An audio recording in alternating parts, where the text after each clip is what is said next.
Com esse outro papelzinho aqui. Muito bem.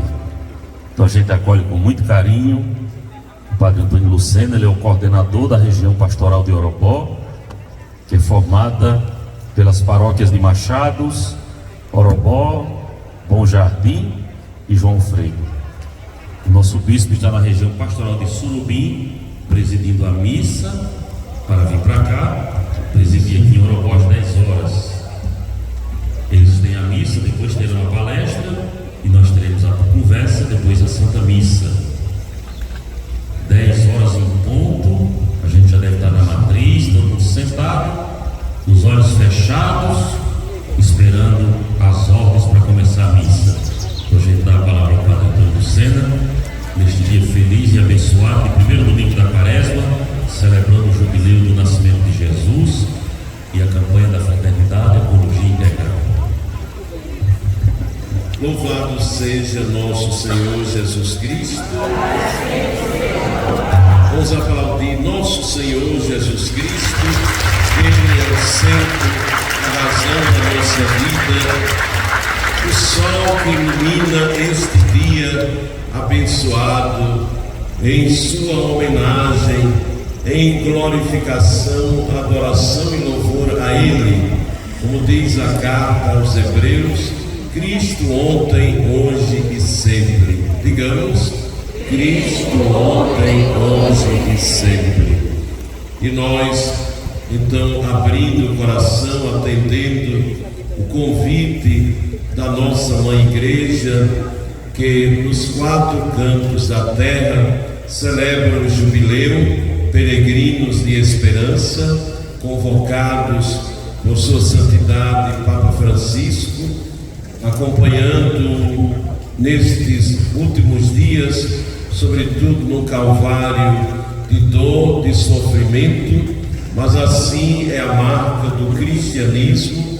Ainda esta semana escutamos as palavras de Jesus: quem quiser me seguir, renuncie a si mesmo, tome a sua cruz e siga-me.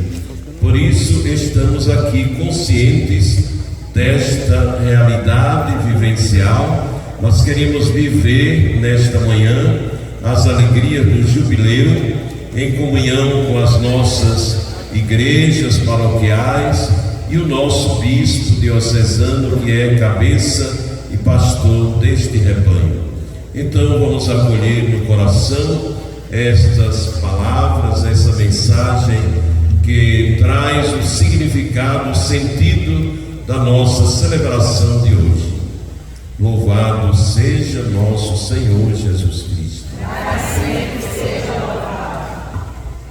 A gente vai pegar essa folhinha que a gente tem aqui no verso, a parte de trás, e a gente vai ficar de pé. O Ministério de Música vai cantar o refrão e a primeira estrofe, e a gente começa esse momento de reflexão e aprofundamento em nome do Pai, do Filho e do Espírito Santo. Amém.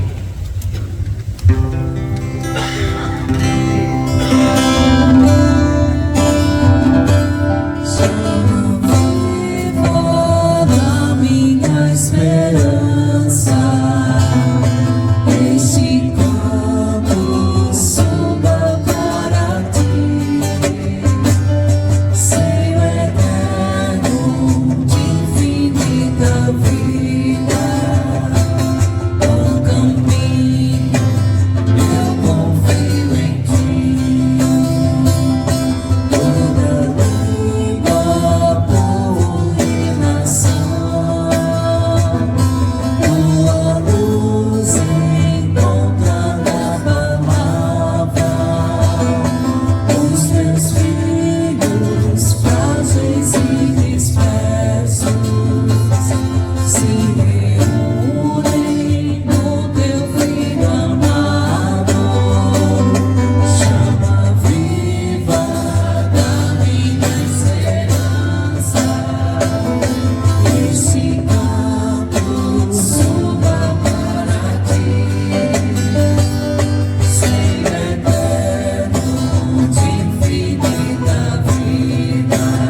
a oração do jubileu que está acima da música que a gente cantou.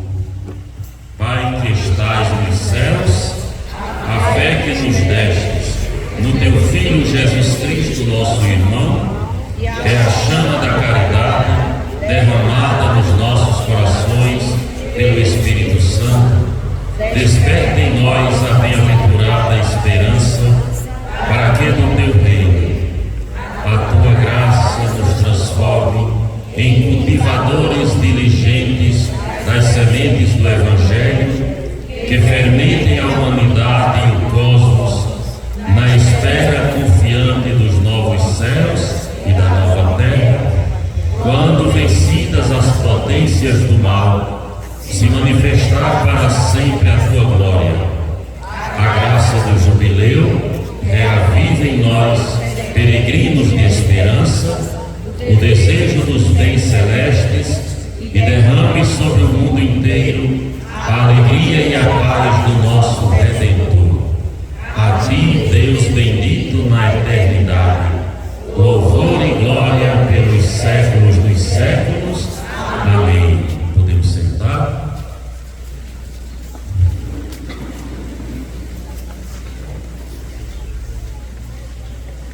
A gente não preparou slide, nem vai falar outra coisa senão o que está aqui, porque o conteúdo para a gente vivenciar o ano jubilar está exatamente nesse folhetozinho aqui, que já foi distribuído pela diocese em todas as paróquias.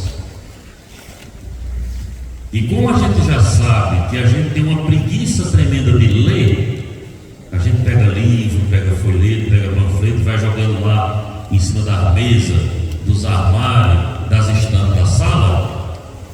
A gente vai ler, pelo menos a gente vai ler esse texto aqui hoje, porque possivelmente nunca mais vocês voltarão a lê-lo,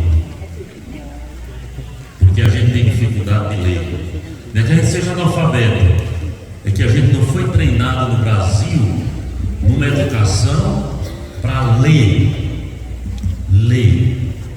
E como a gente não lê, normalmente a gente é vítima de muita coisa. E quando as coisas começam a acontecer, a saída da gente é aquela: fui pego de surpresa. Porque a gente nem lê a vida, nem vê os acontecimentos, nada. A gente aprendeu a ser consumidor do que os outros dizem, sem questionar se aquilo que estão dizendo é verdade ou não. Por isso, no Brasil, a indústria de mentiras, de fake news, funciona tão bem. Porque num país onde as pessoas não pensam, qualquer porcaria dita vira dogma de fé, vira verdade. E depois as próprias pessoas são vítimas das suas próprias crenças. Isso é muito feio, isso é muito triste, isso é lamentável. Nós cantamos o hino do jubileu. Esse hino tem que ser cantado de manhã cedo, dentro do banheiro, cozinhando feijão, lavando o banheiro, tomando banho, rezando o texto, rezando a novena. Não pode ser um hino que a gente cantou aqui, porque ele é uma oração de esperança. E porque o Papa Francisco instituiu o Ano Santo de 2000 anos, 2025 anos do nascimento de Jesus, e botou esse tema, peregrinos da esperança. O que é que está na cabeça do Papa? O que é que o Papa está vendo? Ele não está com uma bola de cristal analisando as coisas, adivinhando coisas. O Papa já percebeu. Aliás, os papas têm essa visão muito ampla. É a única pessoa no mundo que consegue ver com clareza as coisas. Essa semana, essa briga que está tendo dos Estados Unidos com os outros países, bota taxa, tira taxa, bota taxa, tira taxa. A União Europeia se reuniu, os países da Europa, numa reunião de emergência, e a chefe da diplomacia europeia, no seu discurso, disse: nós estamos órfãos, o mundo está sem referência.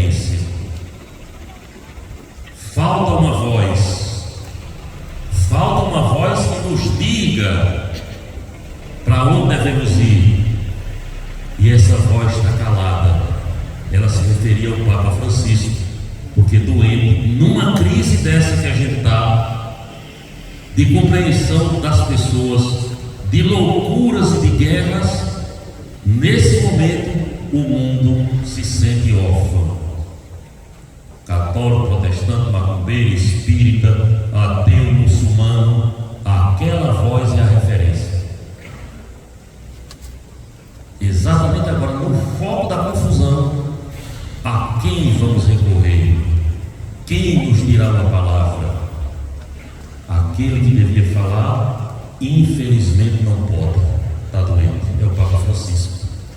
Então é nesse mundo cheio de conflitos que o Papa percebe, e já vinha percebendo há muito tempo, que mais do que em outros tempos, o mundo, preste bem atenção nisso que eu vou dizer, o mundo nunca precisou, como está precisando agora, de pessoas que não percam a esperança.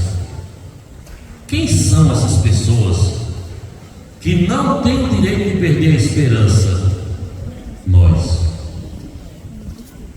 os discípulos e discípulos de Jesus, a igreja de Jesus. Por isso, peregrinando nesse mundo, com tanta dor, com tanta guerra, não cabe a gente julgar, nem tomar partido, mas ser presença da esperança. Porque no momento que eu tomar partido, eu vou cuidar de uma panela e deixar o resto do mundo. Peregrino de esperança, onde tiver uma dor e a desesperança, a gente precisa estar lá. Eu não sei se a gente está tomando consciência disso, se a gente está certo disso, ou se a gente está esperando que os outros sejam esperança para nós. Vocês se lembram que a pandemia de Covid-19, que de uma hora para outra foi preciso fechar tudo para evitar mortes, naquele momento de grande crise sanitária, revelou-se uma grande tragédia. Não a crise sanitária, mas as pessoas com menos esperança, e as que deram mais trabalho, e as que mais propagaram o vírus, foram as pessoas de igreja. Fomos nós. Como a gente já perdeu a vergonha, a gente não se envergonha mais disso. Graças a nós, homens e mulheres de igreja, de todas as igrejas, inclusive a nossa, graças a nós, o vírus no Brasil e no mundo tomou proporções que não deveria ter tomado. Nós fomos os culpados. E quem mais deu dor de cabeça? O povo da igreja. Quem mais ficou deprimido? O povo da igreja. Quem mais ficou estressado? O povo da igreja, que deveria ser a esperança. A pandemia foi uma pequena introdução para aquilo no qual o mundo está entrando. Vamos repetir de novo a mesma coisa, fazer pior? Ser uma presença que não é esperança, é desesperança, é desconforto, é estresse, é falta de sossego, né? Ou vamos esperar que venha Gabriel, Miguel e Rafael resolver o abacaxi nosso? Não, o Papa não está dizendo que a responsabilidade será de Miguel, Gabriel, Rafael, São Joaquim, Santana, Nossa Senhora da Conceição, São Sebastião. É você, constituído pelo batismo, membro do corpo de Cristo. É sua, é minha a responsabilidade. E nesse mundo que está afundando no mal, é nossa responsabilidade. Aliás, o restinho que sobra daquilo que é a fé, porque quanto mais o mundo se desmantela, mais a gente devia estar com os pés gelados. Quem ficou responsável para anunciar ao mundo a esperança fomos nós. os anunciadores da esperança. Portanto, a gente vai dar uma espiada nesse texto. O que é isso? O que é um jubileu? De onde vem isso? E nessa peregrinação e nessa quaresma que a gente está celebrando, a gente vai ter muito cuidado para não perder a esperança. Não sei se alguém tem a liturgia diária aí. Tem, pronto.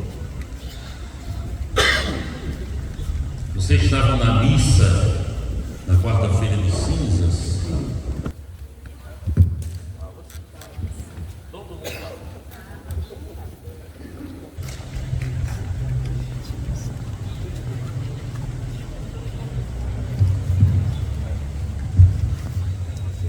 Vocês sabem que na liturgia as coisas são tão organizadas, tão bem feitas, que não tem como a gente escapar daquilo que é a nossa responsabilidade, né? Veja o que foi que nós rezamos na quarta-feira de cinzas. Todo ano é a mesma reza. Todo ano. Faz 51 anos que eu escuto essa oração. Que eu comecei a fazer serviço de coroinha na matriz da apresentação com 9 anos, aliás, 52. Que esse ano eu completo 62 anos, então há 52 anos que eu escuto isso. Olha o que diz a leitura, a oração da quinta-feira de Santas, da quarta-feira de cinzas. Senhor, concedei-nos iniciar com este santo jejum, este tempo de conversão, para que auxiliados pela penitência,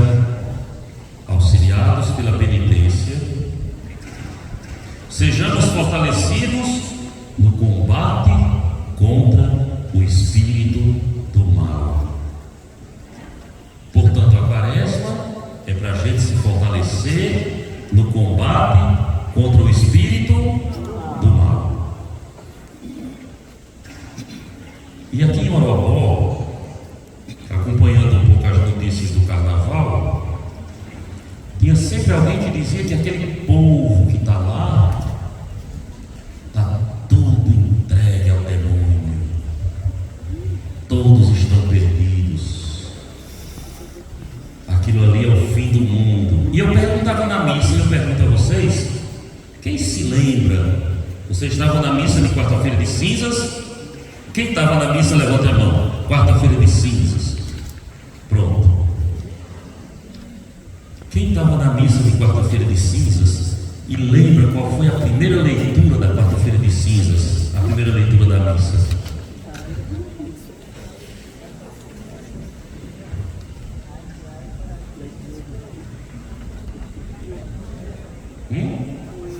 Profecia de Joel.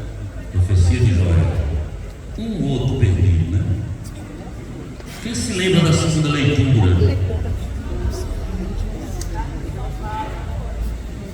Tá filando ainda, né? Aí eu também adivinhava. Tá filando.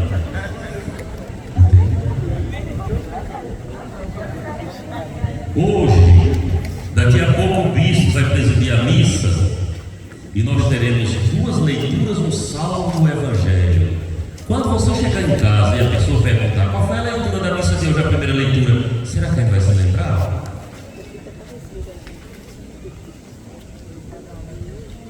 Quando a gente vai para a missa, anos a fio, e a gente não presta atenção na hora da proclamação da palavra de Deus, quando o leitor está proclamando a palavra de Deus, e termina a missa e a gente não se lembra, porque o maligno está habitando na gente. E a primeira função que o maligno exerce é tapar os ouvidos da gente, enrolar a consciência da gente, para que a gente não escute. Anos a fio a gente entra e sai da missa, e a gente não sabe qual foi a leitura do Evangelho da outra missa. Então o maligno não vai atrás somente do povo do carnaval. Ele age em cada situação da vida de acordo com o que as pessoas sabem fazer. O maligno não vai mandar vocês e eu fumar maconha porque ele perde tempo. Ele não vai mandar vocês ir beber cachaça porque perto dele. Ele não vai impedir vocês ir limpar a missa porque ele sabe que vai assim mesmo. O maligno vai dizer a mim e a vocês todo santo dia: não perca a missa, vá para a missa, sente nos bancos, deixe o resto por minha conta. Aí você se sente. Aí está lá uma pessoa fazendo a leitura, outra cantando o salmo, outra segunda leitura, o diácono ou o padre proclamando o evangelho. E quando terminar, se perguntar a você: foi que você escutou? Nada. Porque o maligno já tapou os ouvidos, a consciência, e você não se lembra. Para depois ele dizer a Deus: olha o povo santo que tu tem, que enche as igrejas. Não escutaram nada do que tu disseste. Porque a leitura na missa não é um texto do jornal, é a palavra de Deus. É Deus falando com você e comigo. Como é que termina a missa e a gente não sabe qual foi a leitura da missa? Qual foi o salmo? Qual foi a segunda leitura? Qual foi o evangelho? O maligno dentro da igreja. Então ele não está no carnaval, ele está também aqui onde vocês estão. Hoje ele está aí. E ele vai com a gente na caminhada do jubileu, vai sentar na matriz da Conceição, e um bocado de gente vai deixar de escutar Jesus para prestar atenção nele, porque prestando atenção nele você não entende o que a palavra de Deus está dizendo. O espírito maligno é isso. Não é uma pessoa que está estribuchando, mulher falando grosso e eu falando fino, mordendo gente, catinga de enxofre. Ele é o sujeito mais cheiroso e mais bonito do mundo. Porque se ele não fosse assim, vocês e eu não comíamos no prato dele. Tá? Ele faz barulho? Não. Ele faz zoada? Bem sutil, bem leve, você nem sente. Nem sente. Você só vê o estrago. E para mim a coisa mais clara foi quando a pandemia chegou, quando em nossas paróquias, quem mais ficou apavorado, quem mais estava sem esperança, era o povo de missa. Ali foi o sinal claro de que a gente vai para a missa, mas a gente não entendeu nada até agora. Porque na hora de permanecer de pé, firme, caiu tudinho. Porque já foram todos e todas tomados e tomadas pelo maligno, o espírito do mal. Parada. Nessa minha idade, com o microfone da minha igreja, o som ruim habitando, a pessoa que está lendo não sabe ler, meu juízo não grava mais nada, mas se tiver uma fofoca a 5 km, seu ouvido capta direitinho e se transmite tudinho. Exato.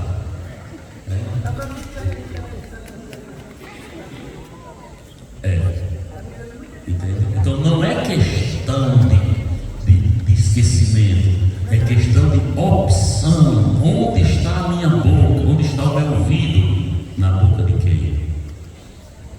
O jubileu é a chamada de atenção que a gente não vem para cá para enfeitar a rua, saiu de casa hoje cedo. Não, a gente vem para cá para dizer ao mundo que a nossa luta é contra o espírito do mal e nós não queremos ser amigo nem amiga dele. Como é que a gente não vai? Como é que a gente vai vencer o espírito do mal? Olha a oração de hoje. Na missa a gente devia se desligar de tudo e prestar atenção em toda a palavra. Ora,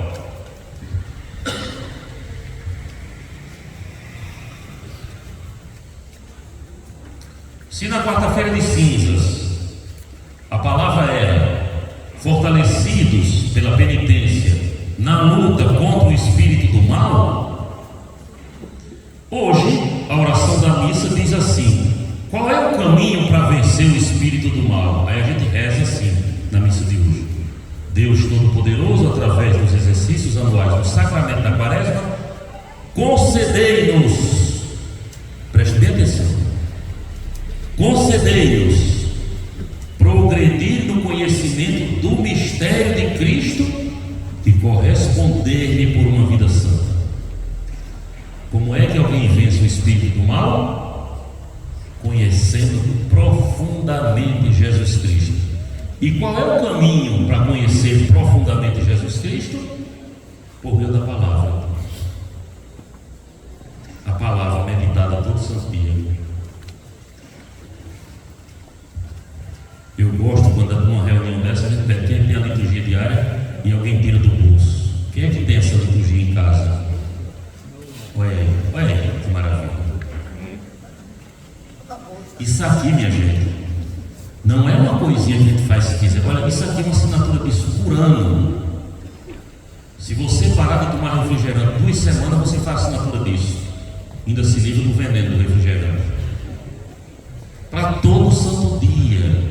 Não é escutar o que o povo da televisão está dizendo, não. É você pegar o evangelho, a liturgia do dia, a oração, a primeira leitura, o salmo, no caso do domingo, a segunda leitura, o evangelho, as preces, depois você reza seu texto, seu rosário, suas devoções, mas primeiramente a palavra.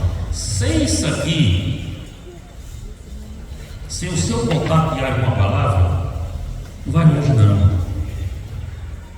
Não vai longe, porque o que sustenta é ela. O que faz a gente compreender quem é Jesus é ela. O que livra a gente do espírito maligno é ela. Não é água benta, não é o rosário, não é medalha. Isso não é defender contra o espírito maligno. Aliás, ele usa também essas coisas. Agora a palavra não suporta. Então usar o texto, as medalhas, a água benta, sem estar mergulhado na palavra, é feitiçaria. É o uso mágico das coisas sagradas. Você está usando porque alguém disse é bom, mas não sabe o sentido daquilo que está usando. Portanto, a gente está no caminho de lutar contra o espírito do mal, e só conseguimos isso quando a gente conhece profundamente Jesus Cristo.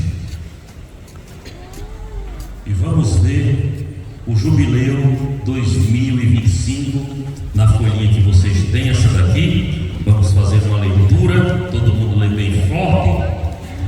Se você não quiser ler, porque o maligno já disse a você, precisa ler isso não, você já veio, já está sentado aí, já está cumprindo sua tarefa de ter vindo, não precisa ler.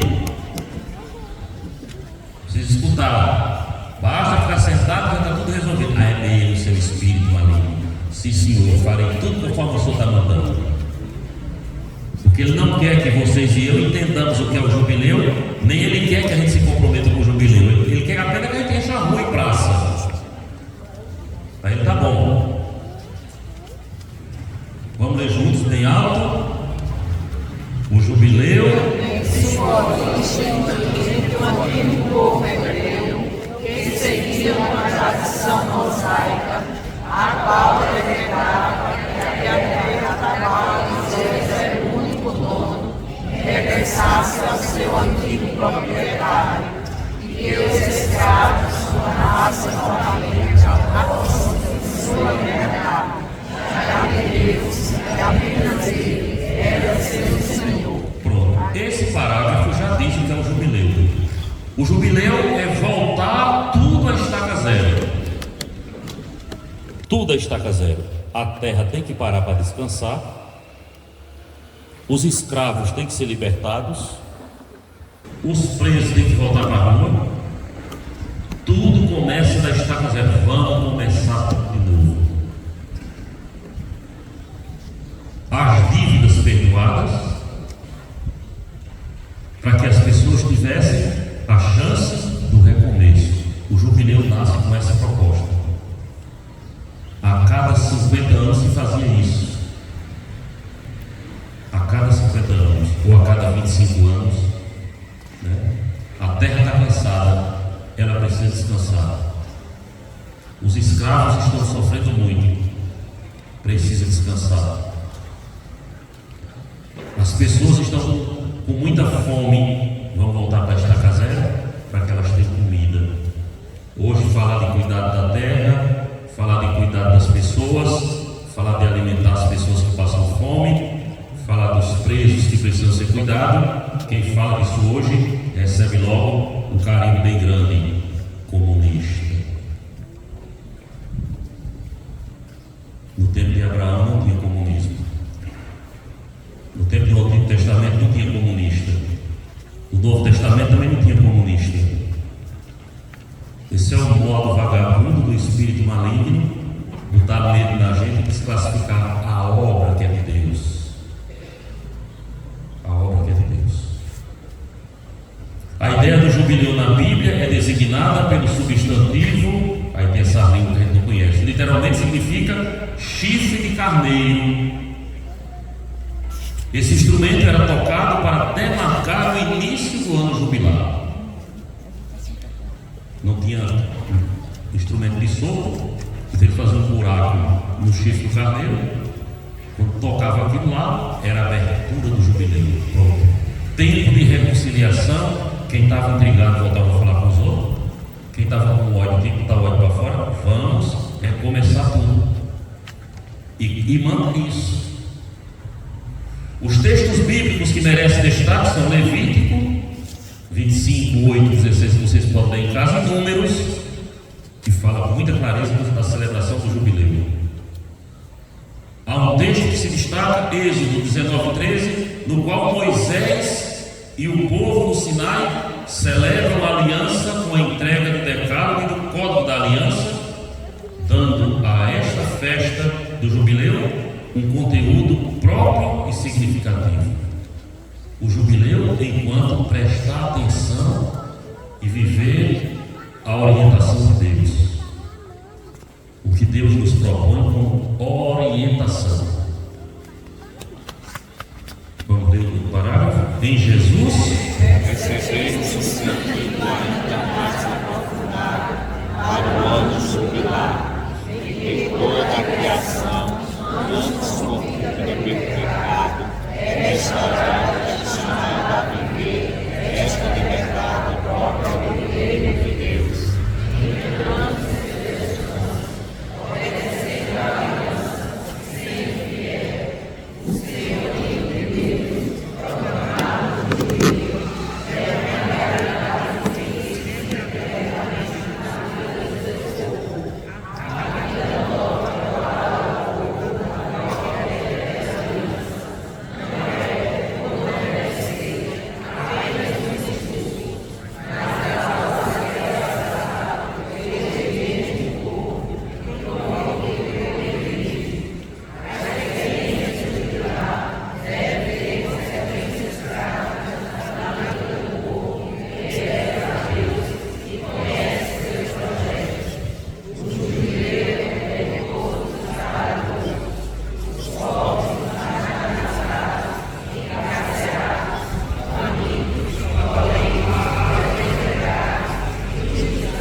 Ele nos compromete com um gesto concreto, muito concreto, de amor ao próximo, de compreensão, de perdão, de superação,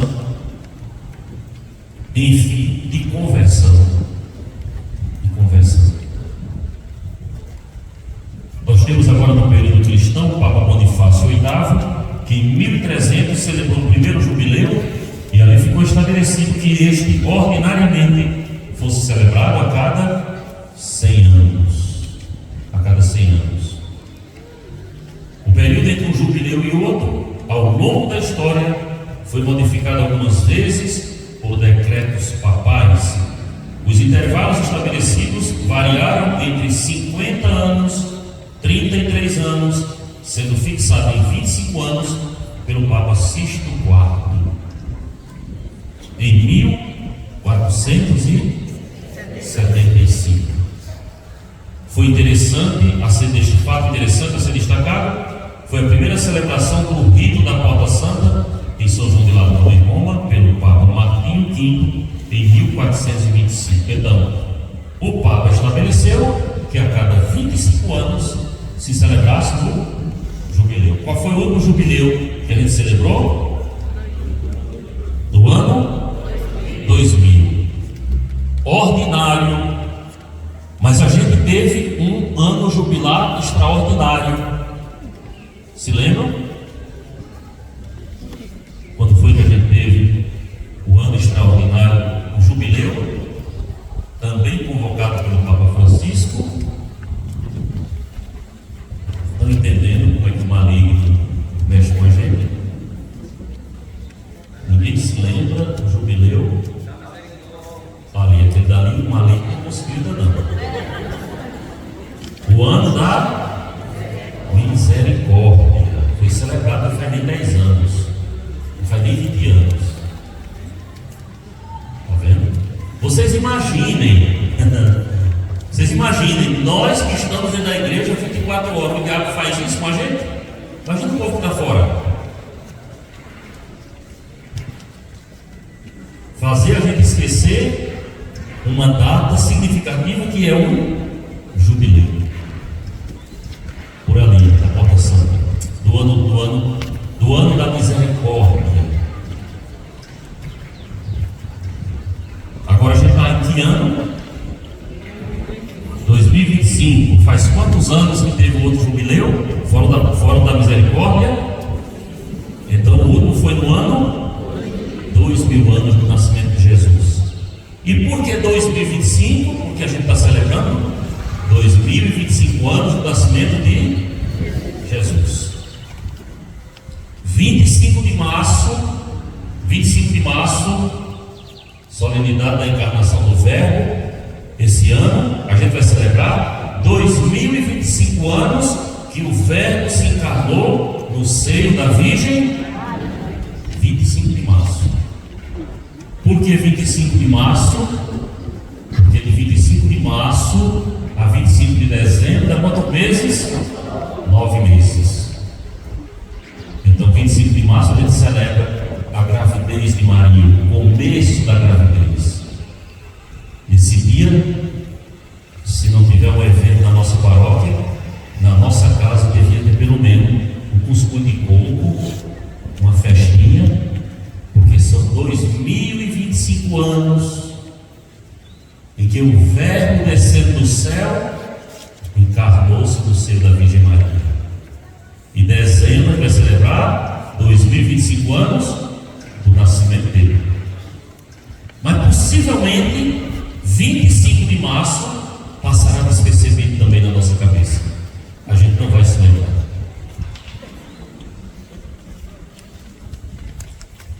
Vamos de novo. Assim, o jubileu continua.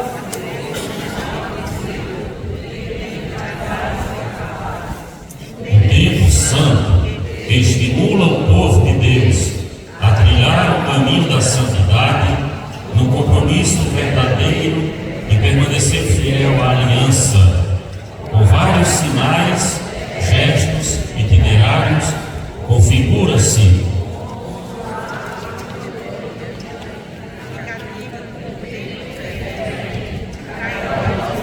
o Kairos de Deus, Kairos, o tempo de Deus.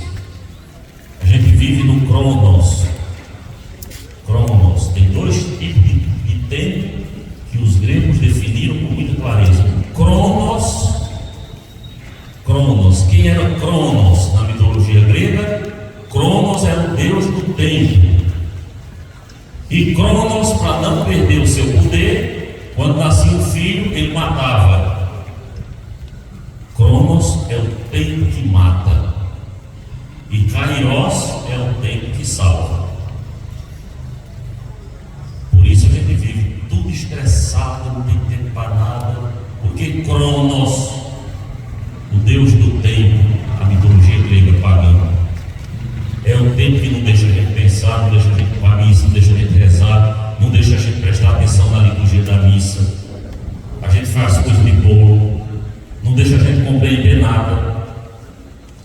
estressa, que cria ansiedade, que cria depressão, que faz as pessoas se morderem umas às outras porque não tem que fazer nada.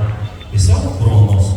Quando a gente entra na lógica do Cronos, a gente termina no cemitério. Quando a gente entra na lógica de Deus, a gente termina no céu. Kairos, o tempo de Deus, agora. Eu preciso ver nesse tempo. Nesse tempo. Quando eu posso pensar e não entrar na onda que arrasta tudo. Né? Por isso que é Kairos. Qualidade do tempo.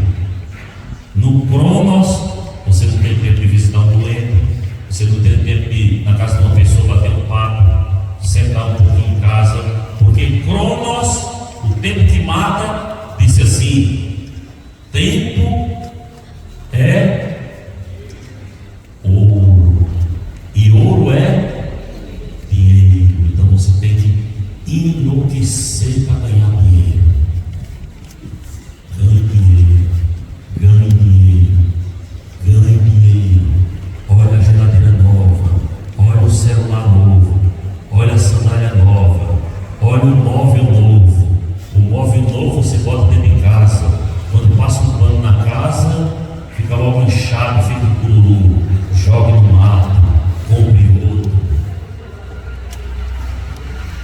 Essa cozinha está muito feia, bota uma cerâmica nova. Olha a moda da cerâmica. Você não vai ser uma pessoa que não vai ser bem vista, porque a sua roupa está fora da moda. É assim que Cronos trabalha. Ganhe dinheiro, você vai ter um futuro feliz. Se prepare agora, porque vai ser um futuro feliz. Aí o Dalai Lama, aquele monge tibetano, budista, diz assim: é impossível compreender a raça humana que trabalha incansavelmente para juntar dinheiro, e quando para de trabalhar, o dinheiro que juntou, em menos de um ano, gasta todo em um remédio. Porque está fora, e nem dá, porque está fora do tempo de Deus. Isso não é somente o Cronos, o consumismo de imóveis, nem de celular, nem de roupa. É também dos produtos religiosos. Quando me mandaram um vídeo de um padre de pesqueira benzendo água e dizendo: leve a garrafa d'água benta para a sua casa, porque essa água benta é uma bênção de Deus na sua casa. Se ele tivesse um bispo, ele era suspenso de ordem na hora. Mas às vezes na igreja falta bispo. Bênção de Deus na casa é o amor de pai e mãe, que é construído a partir da escuta e da oração, meditação diária da palavra de Deus. Essa é a bênção. Vamos acabar essa água benta? E como o povo é burro, leva aquilo e bota dentro de casa e vai dizer: aqui está a bênção de Deus para a gente. Nunca foi. Então essas coisas, agora a garrafa d'água não é da graça não, viu? É R$3. Bebeu, minha filha? Benta também, foi? Também a fé tornou-se mercadoria. A fé também tornou-se produto que se consome, que se vende nas redes sociais. Mas Deus fica de fora. Essas coisas equivocam. Agora a gente vai ver o resumo da carta do Papa sobre isso, a bula do Papa sobre o jubileu. Qual é o tema do jubileu? A esperança. E o Papa parte desse princípio: a esperança não engana. E aí a gente tem esse pedacinho, vamos ler juntos? O efeito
E se a gente não escuta, entra ano e sai ano.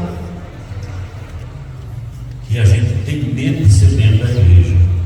Não se torna igreja. Não se torna igreja.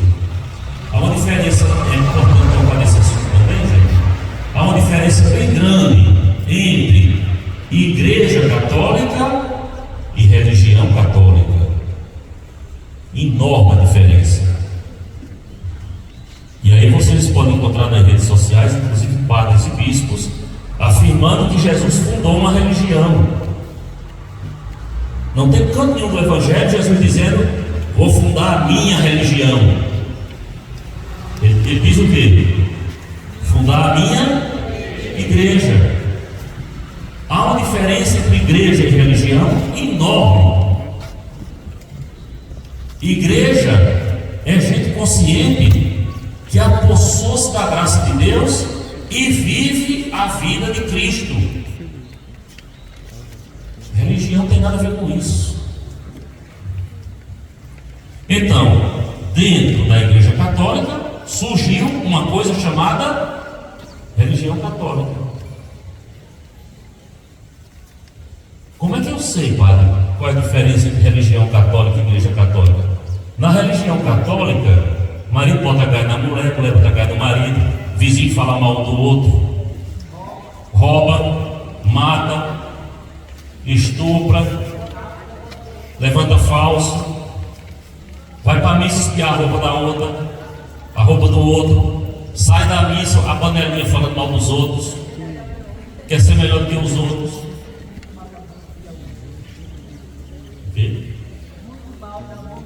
Muito mal dá bom dia ao próximo, fala dentro da igreja, está lá.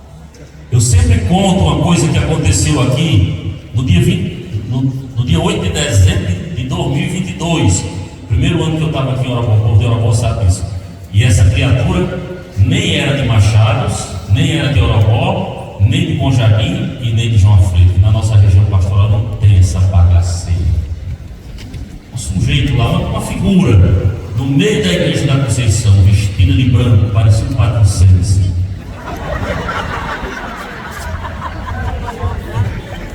Vestida de branco, lá no meio da igreja, missa solene da Imaculada Conceição. Se você levantar o braço, fica com ele em pé, porque ele tem mais brecha para descer o braço. De gente. E aquela criatura lá, olhando para a imagem da Imaculada Conceição, se desmanchando em lágrimas.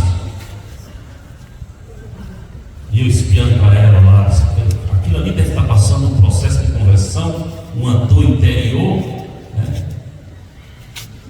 Chegou a hora da comunhão, uma senhorinha coitada naquele apelo para passar para comungar. Ela deu um coice na veia, que ainda hoje a veia está com a perna roxa. Só o diabo não dá. Olha o diabo não dá. Um rosário na mão, muito piedosa, mas na hora da caridade do próximo, ajudar o próximo a ir mais para frente, dá um coice. Então na religião católica tem isso. Tudo que você procurar de bagaceira no mundo, você encontra dentro da religião católica. Agora, dentro da igreja católica, corpo misto de Cristo, você não encontra isso. Por isso que tem 1 bilhão e 400 milhões de católicos, os que são igreja não chegam a 1%. Não chegam a 1%. Eu sou católico, graças a Deus. Coca-Cola também é, maconha também é, está tudo todo. E faz o mesmo efeito. É importante saber disso, minha gente. Entendeu? É importante saber disso. Católico não conhece o Evangelho. Católico não sabe quem é Jesus. Católico, religião católica não sabe quem é Nossa Senhora. Faz uso deles como mandinga. Mas seguir o modelo e o exemplo, segue não. É muito importante no ano do jubileu também saber disso e distinguir essas coisas. Católico reza texto de manhã, tem princípio de noite. Vai estar rezando o texto. Aquela senhora que eu conheci quando era menino, no interior, debaixo da casa dela tem um pé de joá bem grande, ela sentada, rezando o texto, pequenininha, naquele tempo que o povo tinha vista boa. Lá viu uma mulher longe, ela rezando o rosário. E a gente perto dela, veio para casa dela para dar rapadura, gente. Lá veio, rezando, ela para o rosário. Isso aqui é uma fulana de tal, uma hora dessa, mulher, atrás de homem. Isso aqui é uma farta de vergonha. E o texto rezando. E falou. Aí a mulher vem. Ô, dona fulana, ô, minha filha, aqui, fazer minha devoção. Quando você vai nessa hora, eu não vou buscar a cabra, mulher, que é uma rir lá e ver se ela tem água.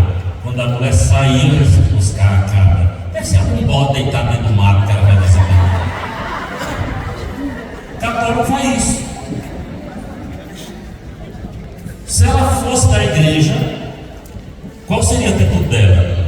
Coitada daquela pobre daquela mulher, no pingo do meio-dia, quando vai aquela criatura, o Senhor abençoa para que a atividade que ela vai fazer seja abençoada. Não, católica, a religião católica é uma desgraça. As pessoas não se convertem. Agora vai para a procissão, vai para a terça, vai para a novena, vai tudo quanto é canto. Mas não muda, porque a religião não muda. A religião mantém a gente na sem vergonhice. Na religião a gente diz assim: Deus me entende, Deus é bom, Deus me perdoa. Brinca com Deus, tá? Distinguir aquilo que é a igreja, corpo místico de Cristo, e aquilo que surgiu como falsificação da fé. Tá bom? Outro parágrafo sobre o jubileu que o Papa escreveu. Precisamos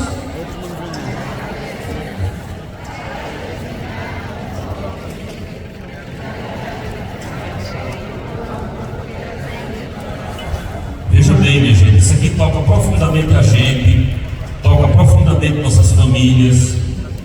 Vocês já viram pai e mãe de família reclamar porque os filhos vão para a missa, porque os filhos não rezam, porque os filhos fizeram comunhão, foram batizados, crismados e agora não botam os pés na missa? Por que será, gente? Eles viram em nós Jesus. Eles viram Jesus em nós. Eu posso, na casa nós somos 10 irmãos, 6 homens, 4 mulheres, tem 12 padres, são mais sem vergonha.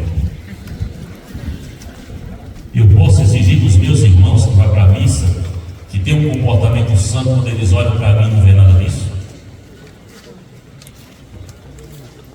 Olha o que está dizendo o Papa. Precisamos transbordar de esperança para testemunhar de modo credível e atraente a fé e o amor que trazemos no coração. Credível. O que a gente crê de verdade. O que a gente reza e crê naquilo que está dizendo. Quando as pessoas olham para mim e para vocês, elas sentem que aquilo que a gente é, que a gente está dizendo, que a gente está fazendo, é verdade. Porque se elas não vêm e elas deixam de acreditar, é porque elas estão vendo uma mentira na gente. Entendeu? Sabe o pessoal do Vajão? O Vajão é uma comunidade aqui de Monjardim que é assistida pela paróquia de Orobó. Há 50 anos, 60 anos mais ou menos, quando eu nasci, no Brasil nós éramos aproximadamente 90% católicos. E era um padre para atender machados, orobó, a cavalo, esse mundo todo. E era feliz. Engraçado, de uns anos para cá, tem se multiplicado, preste bem atenção nesse dado, tem se multiplicado a quantidade de padre e diminuído a quantidade de católicos. Aqui em Orobó somos 3, em Machado são 2, somos 5 padres. fazendo o que o Monsenhor Zé Maria fazia sozinho. É esquisito isso. O senhor Jonas, naquele meio mundo, aumenta a quantidade de padres e diminui a quantidade de católicos.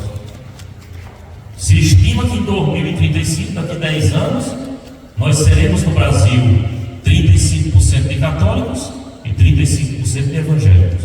Vão se encontrar duas coisas.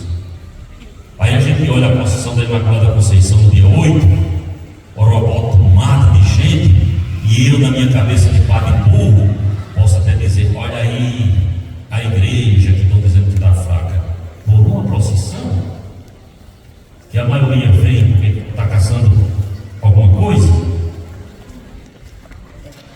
Aí eu vejo a matriz de orobó lotada, essa quadra cheia, e eu já vou interpretar aqui com mais de 600 pessoas. Olha aí a igreja que estão dizendo que é fraca, pela quantidade de gente. Aí tem um show na frente da igreja da Conceição, com um artista católico famoso.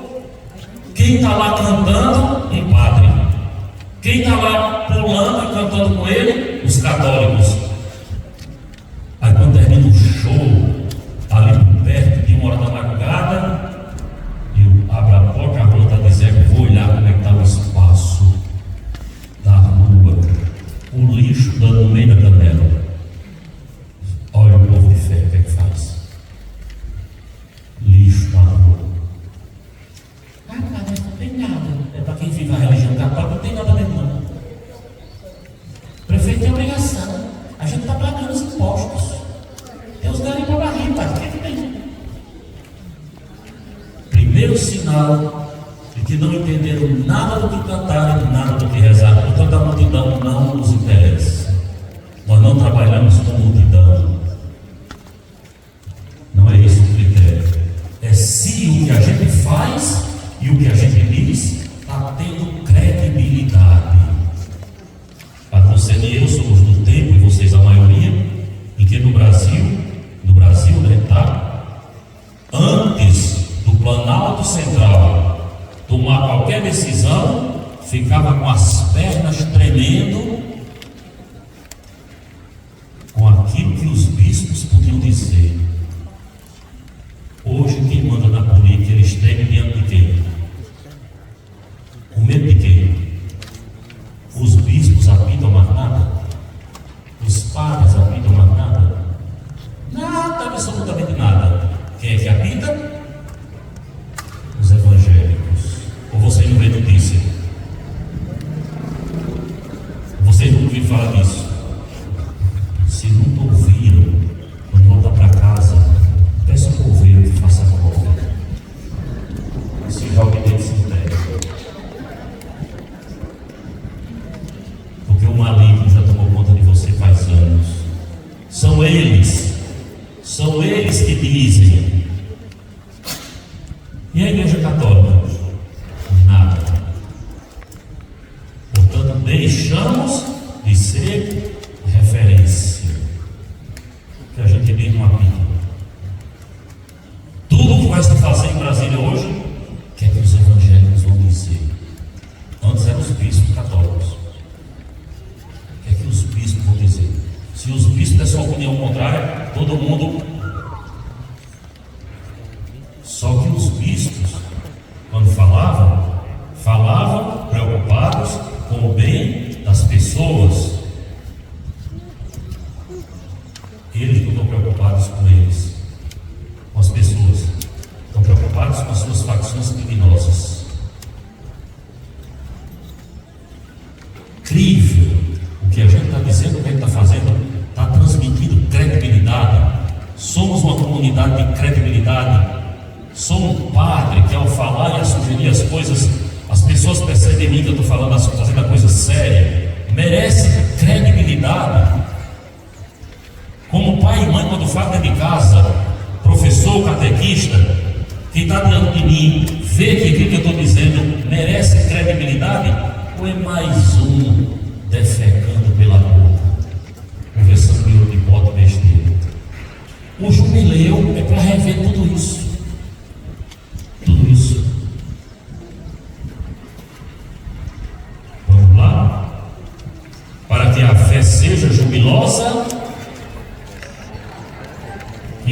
casta, para que cada um seja capaz de oferecer ao menos um sorriso.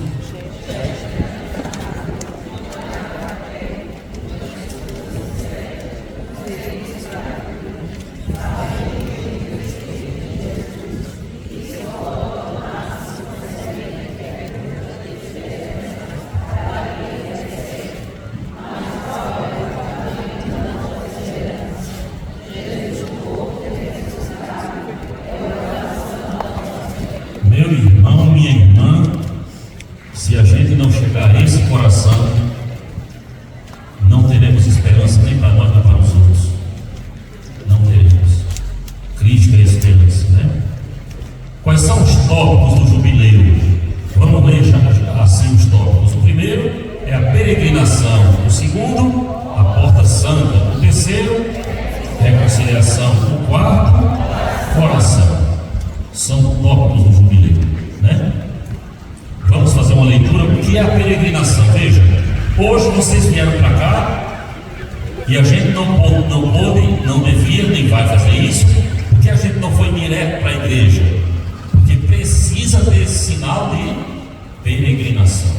A cruz e a gente em peregrinação, nem que seja uma pequena caminhada para dizer estamos em peregrinação. O que é que está dizendo lá?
Estamos passando de piores para melhores, de piores para melhores e assim por diante. Porta Santa é aquele espaço na igreja por onde se passa, não uma coisa mágica, mas ao atravessar a porta, ao entrar, eu passo por Cristo. Cristo é a porta, é o sentido daquela porta, né? Depois nós temos a reconciliação. Vamos ler esse texto.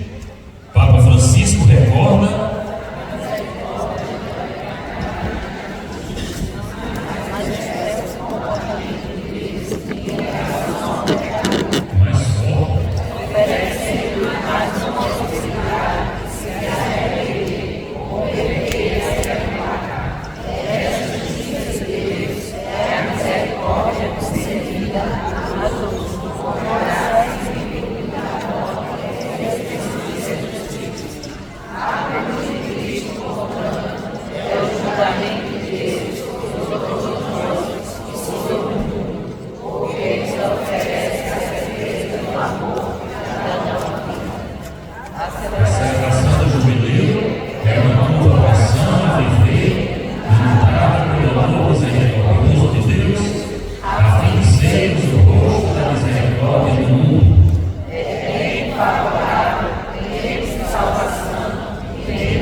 escuta, mas não é Deus que tem que lhe escutar. Sou eu que tenho que escutar.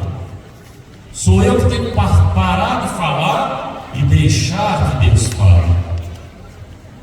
É outra coisa complicadíssima na nossa vida. Fácil, mas nós tornamos muito complicada essa história de oração. Oração é profundo silêncio e profunda escuta. Ouvido na boca de Deus. Por isso a leitura meditativa diária para escutar Deus falando. E a fé, a capacidade que Deus me deu de aquilo que eu escutei praticar todos os dias. Mas o que vai nos interessar agora é a questão da indulgência. Graça jubilar. Indulgência. A indulgência é uma manifestação concreta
verdadeiramente arrependidos. De terça até sexta, na nossa região pastoral de Orocó, nós teremos as confissões nas paróquias. Eu tenho dito aqui em Orocó: se não há arrependimento, não venha se confessar. Porque confissão não é dar banho em porco. Hoje os porcos vivem mais no negócio arrumado, cimentado. Mas quem é do mato aqui que vive porco criado na lama sabe como é. Você tira o porco da lama, dá um banho nele, bota um mistral nos quartos dele, enxuga com uma toalha branca. Quando soltar, ele vai para onde? Falando de novo. Confissão, eu tenho impressão que é um dos sacramentos que a gente está lidando com ele motivados pelo espírito maligno, porque há uma certa brincadeira com confissão. Confissão, quando apareceu o sacramento da penitência, era a segunda tábua de salvação. O ano passado, um irmão nosso, padre, que era de Orocó, o padre Eduardo, ele é responsável pelos semi-santos em Carpina. Tinha terminado a quaresma. O povo que ia para os semi-santos se confessou na quaresma. Ele me telefonou: Padre Aloysio, o senhor pode vir aqui ajudar a gente a atender confissões? Mas eu perguntei, meu irmão, esse povo que vai para ser de santos, confessou-se na quaresma? Ou não confessou-se? Porque se confessou na quaresma e um mês depois já está atrás da confissão de novo, está brincando com coisa séria. Por isso que tem essa palavrinha aqui, olha, verdadeiramente arrependidos. Verdadeiramente arrependidos. Tem uma categoria de pessoas na igreja que a gente diz assim: os que não estão casados na igreja não podem confessar, nem podem, porque estão em pecado. Mas me diga uma coisa: uma pessoa que vem hoje, domingo, confessa, comunga, daqui 8 dias volta, confessa a mesma coisa, comunga, daqui 15 dias a mesma coisa. Essa criatura está convertida? Está arrependida? Está no pecado? Está. Então, assim como aquele que não está casado na igreja não pode confessar, nem pode comungar porque está no pecado, se eu vou toda semana me confessar com a mesma coisa, eu também não posso confessar nem comungar, porque confissão significa romper definitivamente com esse pecado. Mas o que é que a gente está entendendo? Que pecado, confissão, é fatura de cartão de crédito. E tem gente com a cara mais lisa do mundo. Tem que confessar para ficar mais maneiro. Quer dizer, diminuir a safadeza para abrir espaço para fazer mais. Não, gente. Quem foi que já teve dor de dente aqui? Levanta a mão quem já teve dor de dente. Vocês têm saudade de dor de dente? É a mesma coisa. Quem é que pede? Ai, que vontade do meu dente dois. E por que é que a gente está no pecado? O pecado, vá no catecismo lá, procure o artigo, ou tem o sacramento da confissão, leia para você ver o que é isso. Eu não vejo virtude nenhuma numa pessoa que todo mês se confessa. Não vejo virtude nenhuma nisso. Quem quiser ver virtude, veja. Significa que não se arrependeu, não se convenceu e está brincando com o sacramento. Preste atenção nessa palavrinha: verdadeiramente arrependido. Não tem padre, Deus é misericordioso, eu vou, me confesso, ganho a graça, depois eu volto, faço tudo de novo, que o padre está lá para me atender. Volto, faço tudo de novo, o padre está lá, tem confissão toda semana. Desculpe se essas palavras mexem na sensibilidade de alguém ou escandaliza, mas aqui eu estou vendo muita gente com a blusa da UVS e vocês pagaram caro para eu ser padre. Eu não posso passar a mão nem fazer de conta das coisas, elas têm que ser ditas como elas são. Se você não se arrependeu de tudo, não se converteu de tudo, não abandonou a safadeza até a raiz, não vá se confessar, porque entre você e aquele que não pode porque não está casado é a mesma coisa. Se ele e ela não podem porque não estão casados, assim eles podiam também confessar todo mundo para comungar e voltar para a safadeza.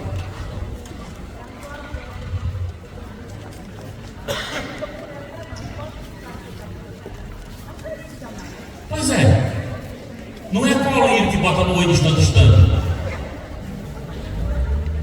Quer dizer, uma pessoa se confessa semana que vem. É possível que tu, quando for na Semana Santa, já fez tudo de novo, já caiu no pecado de novo. Então não tá, ou está no mundo da magia, porque ele sabe que é bom, e já que é bom. Qual é o seu pecado? Qual é a gravidade? Abandonou essa gravidade? Não. Então não venha.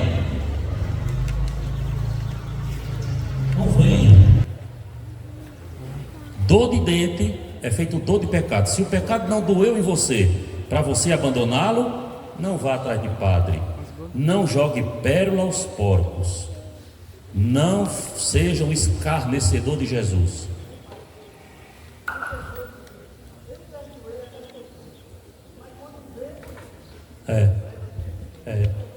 Entendeu? Uma brincadeira, é um vício. Um vício. Não é se arrepender. Eu vou lá me confessar, mas eu vou confessar somente o que eu me arrependi. O resto, nada disso. Tudo.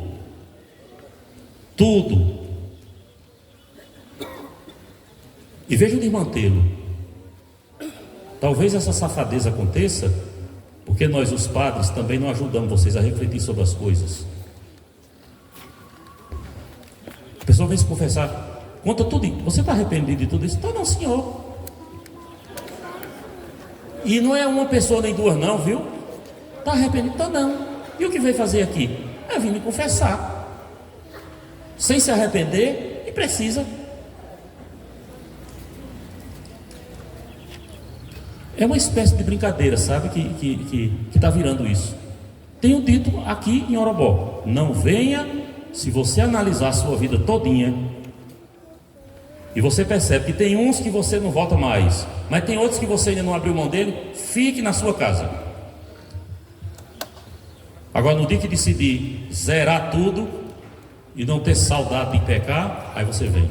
Nesse jeito vai ser dia. E quem se importa? A decisão é sua. Agora, eu não posso enganar as pessoas. Venha, meu filho, se confesse. Um dia desse eu contei um exemplo. Não foi comigo, não. Nem a pessoa fez. Só um exemplo, né? Se o rapaz que vem disse: padre, eu estava na escola, na universidade, espiei para a perna da moça e tive desejo nela. Se arrependeu, eu me arrependi. 8 dias. Padre, espiei para a perna da moça de novo e tive desejo nela. Se arrependeu, me arrependi. 15 dias.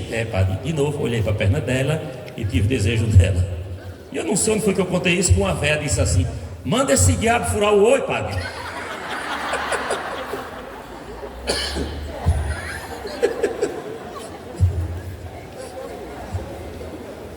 Precisamos muito, viu, minha gente? Precisamos muito. Eu acho que nesse ano jubilar, se os padres da região pastoral combinarem, a gente precisa fazer pelo menos uns 3 ou 4 dias de formação sobre o que é a confissão, o que é o pecado e o que é a confissão, para a gente sair dessa coisa que é quase uma brincadeira, né? Levar a sério isso, né? É a segunda chance que a gente tem, porque se conclui que uma pessoa batizada não volta a pecar, coisa grave, e volta toda semana a mesma coisa. Depois a compreensão do que é pecado grave, o que é pecado venial, quais são os caminhos que a gente tem para perdão de pecado, que não é necessariamente a confissão. Tudo isso a gente precisa reaprender. Tudo. Ok? Muito bem. De hoje a 8 nessa quadra, com a cara para o lado de lá, a gente terá um outro encontro grande com representantes de Machados, Bom Jardim, João Alfredo e Orobó. Estamos esperando uma média de 600 pessoas. Professores, catequistas, coordenadores, casais, pastoral familiar e ECC, tá? Teremos uma manhã de reflexão sobre ecologia integral, no sentido de você, Deus, o próximo e o meio ambiente. Quaresma e campanha da fraternidade. Quem vem de lá para cá, das comunidades, das outras paróquias, vai trazer o copo, o talher e o prato e o papel de limpar a boca, tá? Aqui será servido o almoço pelo povo de Orobó. Já está tudo pronto. As equipes já se organizaram, está tudo pronto. Só falta a gente chegar. Agora, quem vem precisa de 2 coisas: responsabilidade e coração aberto para transformar a vida. Não é turismo. Agora eu vou também junto, para ter que comer lá de graça. Qual vai ser o almoço? Feijão, arroz, farinha, carne guisada, suco de manga. Em quantidade. Comeu à vontade, bote seu pratinho na bolsa e vá lavar em casa. Ecologia integral. Produção de lixo, 0. Nada de copo descartável, nada de prato descartável. Se trouxer, não vai comer, porque não terá descartável aqui. Tá bom? Um dado muito interessante, a gente vai tratar disso. Estamos nos últimos 10 anos que ou a gente muda de costume ou a terra entra no processo de não retorno. É aquele paciente que foi para casa desenganado porque não tem mais cura. Nós somos colaboradores com essa tragédia e a gente precisa voltar atrás porque a terra não aguenta mais tanto lixo. Um dado simplesinho de fezes. A terra tem que comer por dia 8 bilhões de quilos de bosta. 8 bilhões de quilos. E de lixo. Você junta o lixo do mundo todo que é produzido num dia, e quando divide por outro 8 bilhões de pessoas, significa que por dia cada pessoa produz 3 quilos de lixo. Significa 24 bilhões de quilos de lixo por dia, que a terra tem que dar conta. A gente está brincando com coisa séria e ainda tem coragem de rezar o credo. Crê em Deus Pai, Criador de todas as coisas, acabando com tudo. Queimada, seca, guerra. A gente está de que lado nessa situação? Entendeu? Por isso que aqui, traga seu prato, seu talher, seu papelzinho de limpar a boca e seu copo. Para beber água aqui vai ter água, mas se você não trouxer o copo, nem garrafa para vender água aqui não vai ter. Vai ter o garrafão ali. Que hora é essa, minha gente? 20 para as 10. 9h30. 9h40. O Padre Luciano vai só dar a bênção para o Santíssimo Sacramento, porque o bispo vai chegar e a missa vai começar 10 horas em ponto. Tá bom? Nem mais, nem menos. A gente vai ficar em pé, vai receber a bênção, vai levar o papelzinho para casa e vai guardar o jornalzinho na igreja quando terminar a missa. Cadê o povo da cruz para puxar a procissão?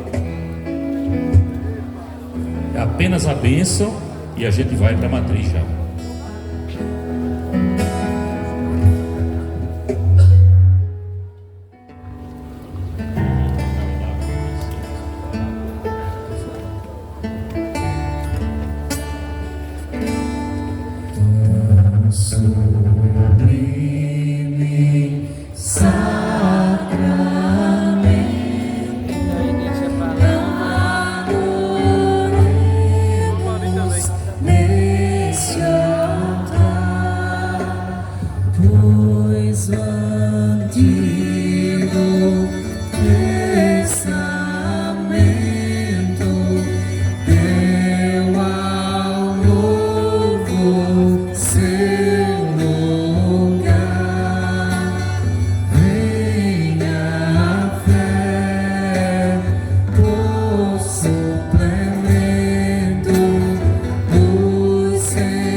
Senhor, te damos graças por este dia, por esta manhã de reflexão, de oração, de celebração.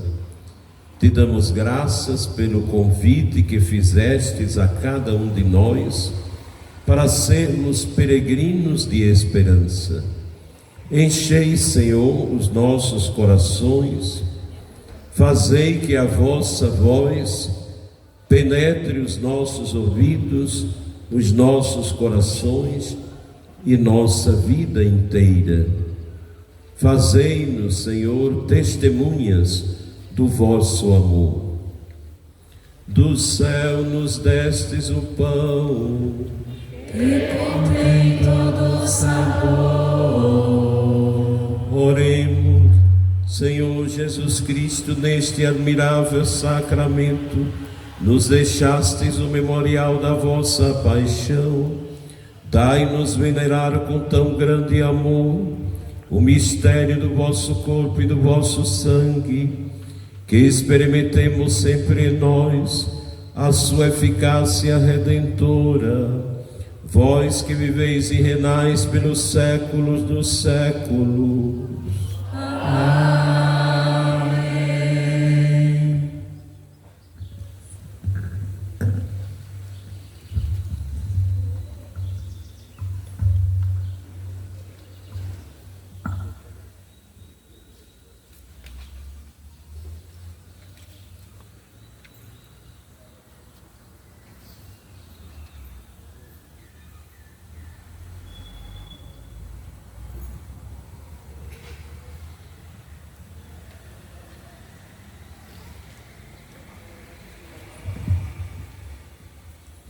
Graças e louvores se deem a todo momento Ao Santíssimo e Diviníssimo Sacramento. Agora nós vamos aplaudir a presença de Jesus no meio de nós e vamos nos organizar para a nossa peregrinação. Ele é o centro da nossa peregrinação, a cruz vai à frente. Os padres, já estamos aqui, os padres da região pastoral, os seminaristas, vamos acompanhar o Senhor. Cantemos.